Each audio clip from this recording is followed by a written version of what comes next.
Hello and welcome to another Empower Hour for Changemakers. And today I am thrilled and honored to welcome Julie Cole from Mabel's Labels. And today we are going to be talking about balancing motherhood and a multi-million-dollar success. And we're going to be talking about Julie's entrepreneurial journey. So Julie, welcome. Today, I'd love to talk to you about how you got started in your business and how you were able to sell it for over $12 million. Yeah, right. Well, it's been quite a journey. Good to see you, Lee. Thank you so much for having me. We are like OGs, probably 15 years ago. You reckon that's when we first connected? You were Yes, launching and I was a few years into my biz. Those were the days, eh? they were the days. Love it. Okay, so yeah, Mabel's Labels at the time. The reason it came about was that there were two reasons. One was that there was a product missing from the market. There Mhm. wasn't a good, durable dishwasher, microwave safe label out there. And along with my co-founders, we're like using masking tape and permanent marker. We're like, this is no good. There's got to be something better out there. And like good entrepreneurial mamas, we created it. I often say to people when they're like, how do you come up with a good idea? I'm like, go through your day, find something that pisses you off and make it better. So we did that. And then the second reason was at the time, my eldest child had just turned 3 and was diagnosed with autism. And I wanted to be able to advocate for him, set up therapy programs for him. And I didn't think the traditional workforce was going to suit, my values around, and needing flexibility. I thought entrepreneurship makes sense. So that's when I went to my co-founders and I'm like, guys, I've got this kid. And actually he already had 2 younger siblings, so it was turning into a gong show at my house anyway. So I said, look, we've had this idea, what do you say? And that was 21 years ago and haven't looked back. Wow. So we talk about the importance of building a business that is, with an exit strategy. And you have such great advice for women entrepreneurs. You've continued even after selling your company to give back to the startup community. Women and all entrepreneurs can benefit from your advice. So can you tell us a little bit about how your company was acquired and what lessons you learned along the way? For sure, for sure. Okay, so um first off, how it kind of came about was like we weren't actually planning to sell at that point, but we had been in business for 14 years and we were at a bit of a stalemate. There were 4 of us as the co-founders still kind of working as co-CEOs, and we felt like we needed a more kind of unified approach to the business. So we thought, well, maybe one of us should be CEO, or maybe we should bring in somebody from the outside with fresh perspective. Like we've done great, but maybe fresh eyes, as they say. So we needed to do something, but we weren't quite sure what that was just yet. And then we got a call out of the blue from Avery Labels, which is owned by CCL. And they were like, look, can we have a conversation? So we met with them and we had the conversation, and this was in July, and we wrapped things up by the end of the year, which is actually a very fast acquisition. A lot of these things can drag on and drag on and drag on. And I always tell people, don't say you're sold or think you're sold or tell people you're negotiating till that money's in the bank, because people get left at the altar all the time in these deals. And I think a couple of reasons why it went well and went quickly was the first was that all of our housekeeping was in order.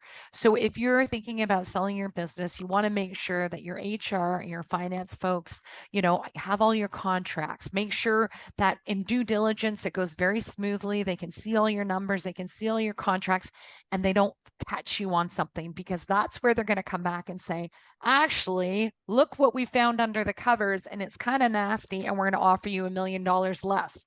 So you want to make sure your due diligence goes smoothly, and ours did. We did a good job keeping all of our house in order. So that was one thing that went well. The other was that we felt like We liked the company that was acquiring us. They weren't turning Mabel's labels into like Avery labels. They were keeping our brand, which was smart on their behalf because Mabel's labels had become a well-loved adored Canadian family brand. Mhm. So they were very smart to hold on to that. And, we're still in our same facility that we were in. We still have our same core values. We still have our same corporate culture.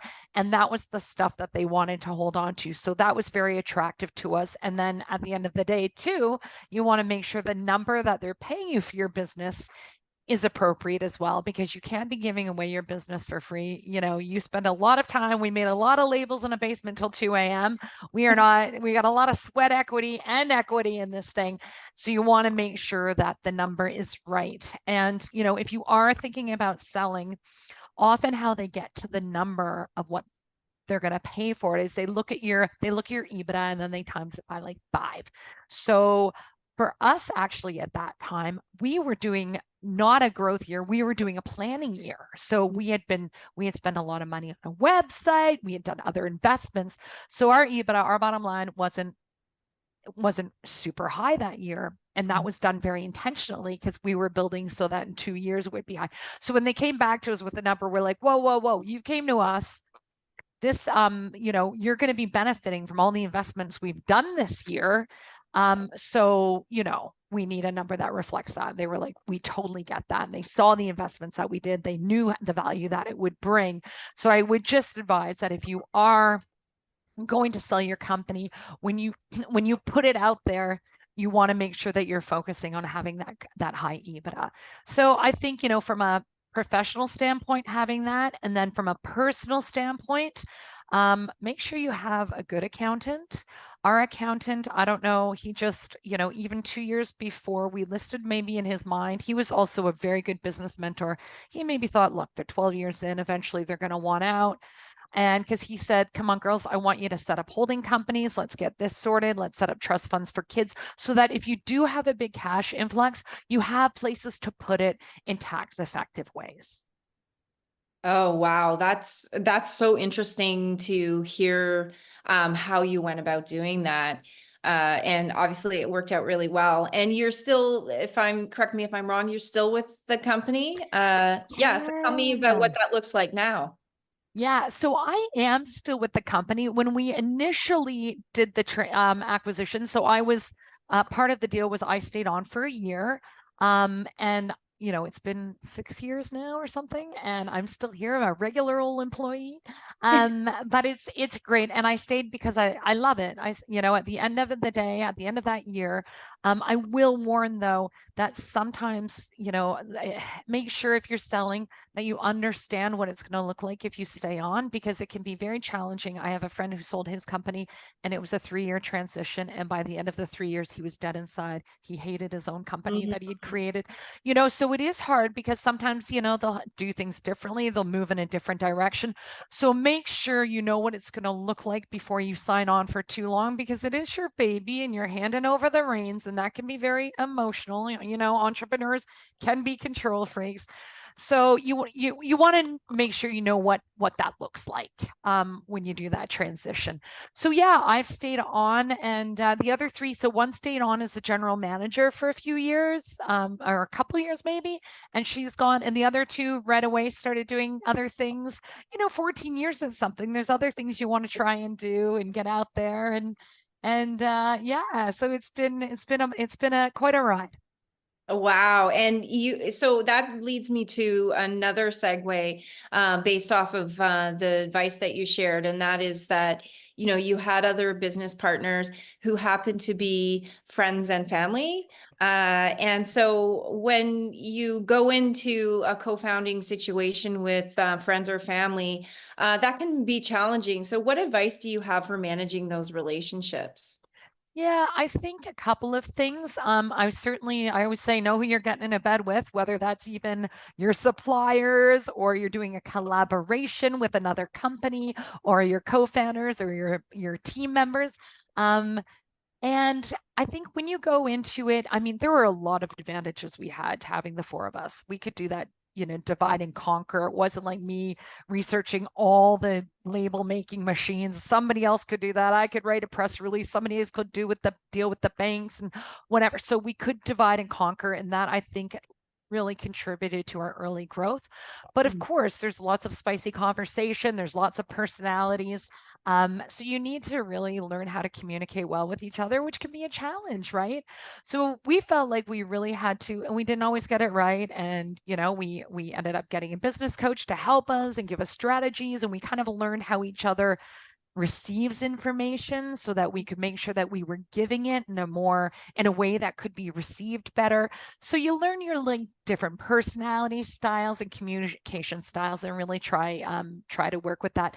But also you had to be careful, not to leave that boardroom table angry. Like you had to be able to sit around and have those important conversations that could get a little bit feisty and spicy at times, and then walk out and be like, okay, who's going to the cottage this weekend? Or who's bringing the mashed potatoes for Thanksgiving dinner on Sunday? And so we had to really manage, all of that, which of course can be challenging. But you know what? When we screwed up, we'd be like, we're just practicing. We'll do better next time. Oh, what a great values-based mindset to, like not hold grudges, to keep a fresh and caring mindset towards it. And, I could see that in your relationships. You all seem to play to your strengths. I know that you were sort of the ambassador. You're always out there in a public-facing role. You spoke at conferences that I put on, and yeah, you all seem to really complement each other. Well, Which and that's the thing too, right, Lee? So you've got four different skill sets coming to the table. You got four different brains, four different, so it is handy. We did sort of naturally, at first it was like, who's doing what? And let's try to be even. And like we probably all did like the same thing at one point, and then eventually we just fell into our sweet spots and our zones of genius, and that just made sense, right? Oh, wow. Yeah. Yeah. So you all sort of, and you used a business coach as well, Mhm. which sounds like that was helped you to just find your footing. Yeah, that really helps. I think sometimes even like just getting a coach like a business coach who has experience with all sorts of other businesses as well and can bring that to the table, right? And Mhm. also sometimes, you get so wrapped up in how you think you see things and your perceptions that getting fresh eyes on, something that maybe four of us were like beating our head against the wall about, and he'd just be like, have you thought about it this way? We're like, boom, right. You can kind of be too close to it sometimes. Oh, absolutely. Yeah. Yeah. It really does help to have someone who has fresh eyes, Hmm. looking at things and seeing things from different perspectives, because you probably all kind of gotten used to a certain way of working with each other, and having someone come in and giving you a different perspective could really be beneficial. For sure. And I think that's also where, if you have a board of directors, that can be, they can bring that to the table as well. And I know also like friends who have businesses who have investors, like they find that they can really kind of pick the brains of their investors because their investors obviously have experience doing, similar work with other companies, or they may have experienced a problem or an obstacle with one of their other companies that they've invested in, so they can share that. So there are mentors out there, and it's just a matter of making sure you tap in. Yeah, so that's a great segue to mentorship. You, of course, have been a mentor to me from the early days, 15 years in the making of our relationship. We didn't see each other for quite a few through the pandemic, but it's so great to be reconnecting. Uh, and so, you have been such an incredible mentor to the small business community, especially women, young entrepreneurs. What key advice do you offer aspiring business owners, especially women? Yeah, look, this could take a while, but I will say this. I will say this because I know, Lee, both you and I started businesses when, we had young families. Mhm. And I would say if somebody's sort of in the same position, if you're going to start a business, I guess just make sure you understand what it actually involves. I feel like entrepreneurship is very romanticized right now. Everyone thinks, and I mean, people are starting, especially women are starting businesses at phenomenal rates through COVID. I forget the numbers, but it was wild, the number of businesses that women started, which is incredible. But I do think, it does get romanticized and everybody thinks, oh, it's going to be all like TED Talks and book deals and speaking engagements and that sort of thing. But it really looks a lot like making labels in a basement till 2 a.m. and then getting up at 6 a.m. with your kids when you're pregnant with your fourth. And like, this, like, I can imagine for your events and conferences, all the slogging that happened. And, like it's great to have flexibility of an entrepreneurship, but flexibility doesn't get your work done for you. Like certainly I could, go to the apple orchard with my kindergarten kid, but like with the school trip, but I was definitely on my laptop at 11 p.m. So, you're not going to be putting the kids to bed at 8 and then pouring a glass of wine and throwing on Netflix and hanging out. So not only do you have to realize that, but if you do have a spouse and a family, they better be on board too, because you're not buying that new car. You're not hanging out. You might not be going on that family trip. You're doing without the lawyer's salary now, right? So it isn't glamorous. It isn't, how it sort of looks on, on social media sometimes. And so Mm. I think, my biggest advice would be manage your own expectations and manage, the people in your life, like their expectations too. And so you really clearly know what it's going to look like. Oh yeah, you learn to communicate and, look at each other's maybe misunderstood expectations. I know that my husband and I had to have many conversations about how I was spending my time because I think maybe he didn't really fully understand, Mhm. that I didn't have time to clean the house while I was, planning a major conference. Right. Yeah. And so that takes some negotiation and, it's still a work in progress, 20, well, next year will be 25 years of marriage. Oh So my goodness. Yeah.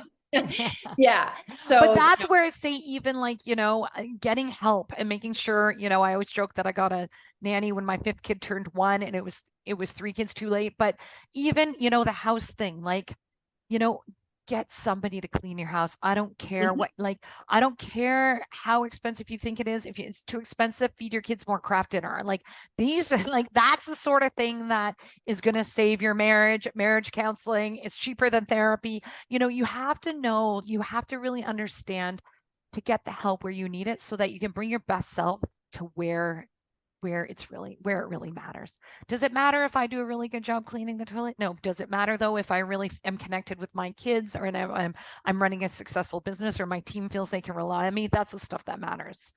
So I can Oh yeah. pay somebody to do the other stuff, right? And then they can pay me when they buy my labels. Yeah. Oh, no, it's so true. And I think in time, like when you're working on a partnership, whether it's your business partnership or your marriage or Mhm. your friends and family, good communication is key. It was so hilarious the other day. My husband flagged down the cleaning staff from across the street that were cleaning our neighbor's house and said, "Do you want to come and see our house?" I love it. Because we could use some help. And at first I was like, well, no, we don't need to do that. But I was like, he's right. We do Yes, you do. because it's more important that we spend quality time with each other Yep. and also have the breathing space that we need for our professional lives. And Um, that clarity, like that, especially for a lot of women who are working from home, if your space doesn't feel cluttered, if you don't feel overwhelmed, and even just getting, once every 2 weeks, all those floors and like all that stuff done, then you kind of can feel like everybody can stay on top of it. You can be like, okay, kids, like these are your chores, and definitely give the kids chores. And, then it can feel like you can run the house sort of more democratically and it's not falling all on mother because we have to, like the stats tell us, women are still carrying the load in the household and it's not fair, yeah. but we are. So you know what, if we need help in those areas, let's get them. And that's okay. Again, get the help if you need it. Absolutely. And I do agree with you. Entrepreneurship is not glamorous as I was mentioning, I remember having that early phone call, negotiating sponsorship in my boiler room. So yeah, it's not Hiding that. on our children, right? Yes, Yeah. I've hiding hidden in from our dark children. closets before Yes, too. exactly. Social justice and women's issues are close to your heart. How do you incorporate these values into your business and public life? Yeah. So yeah, it's just always been something that's been a part of me. I back to my feminist legal theory days and doing family law. And it's just I feel like um the way, it's a part of my life is that I try to give back. I always try to remember, I've got the three T's: time, I've got talent, I've got treasures. So, at different stages in your life, you can give those things treasures. You can make a donation time. I don't have time to do things like blow up balloons for a big charity gala, but I will make the time to MC their gala, for instance. So that's also then using my talents, right? Or I can share on my social media challenges or channels to get more reach. So think about ways that you can give that makes sense. And, there was a time, obviously, when I was starting the business, I had many small kids. I wasn't volunteering. I had no time. Like, I needed somebody to come volunteer for me. So, as they age and I have more time for certain things. So it's gonna flux. Through different stages of your life, and that's okay. And you accept it. And I just think, for me, bringing that into Mabel's labels and having those as our core values and the importance of community and doing things as a team. Like, we've got a park that we've adopted. We do stuff for the children's hospital, but there's lots that we do.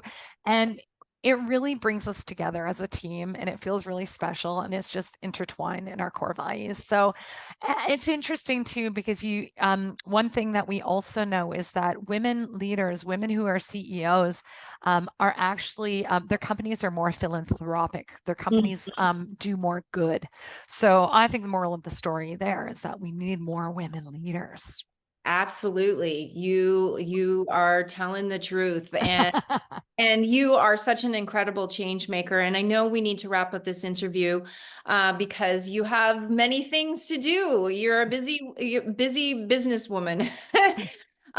So looking back, would you say that the most critical decisions that you had to negotiate contributed to the success of Mabel's Labels, like when to sell, how to structure your business, the advice that you got over the way?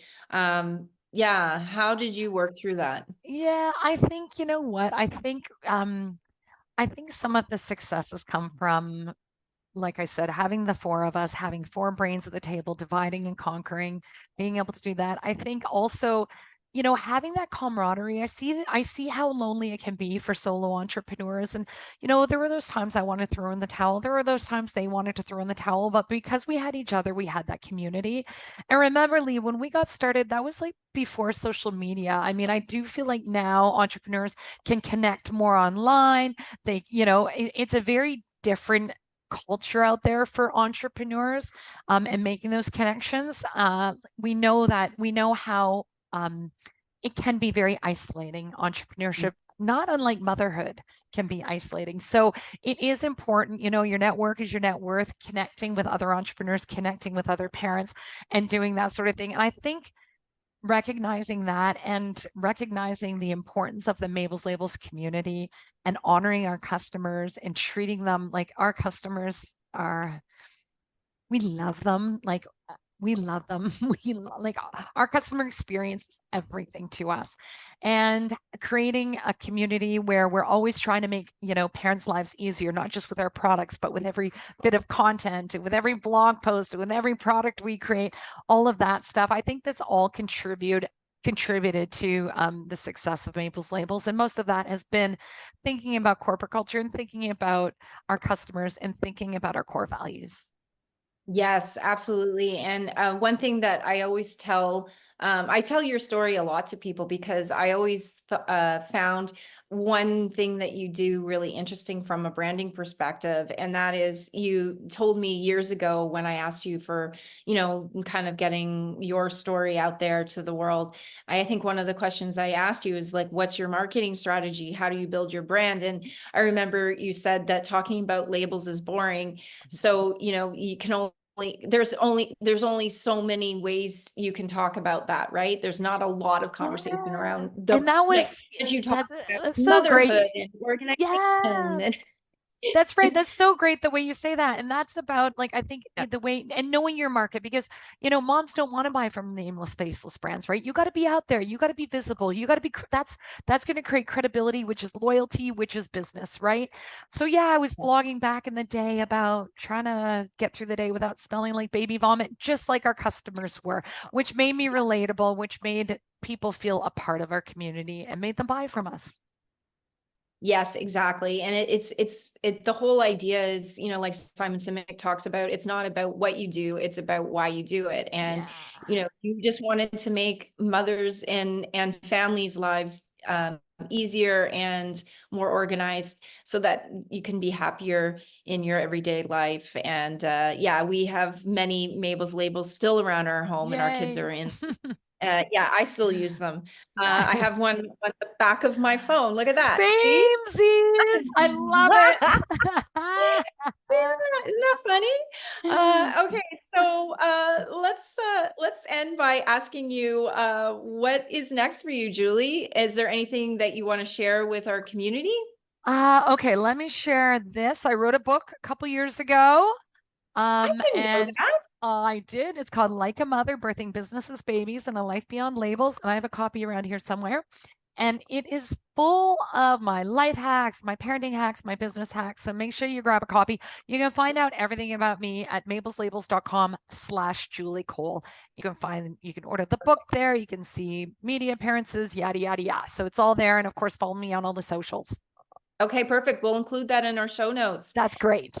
All Thank you. right. Well, thank you so much for empowering my hour and the rest of our community. It's been a pleasure to interview you and to reconnect after many I know. years not seeing you in person. So it's nice to be able to at least talk to you over. Love seeing your face, Lee, and love the work you're doing. Great to connect, and But everyone take very good care. all right. Thank you. You bet.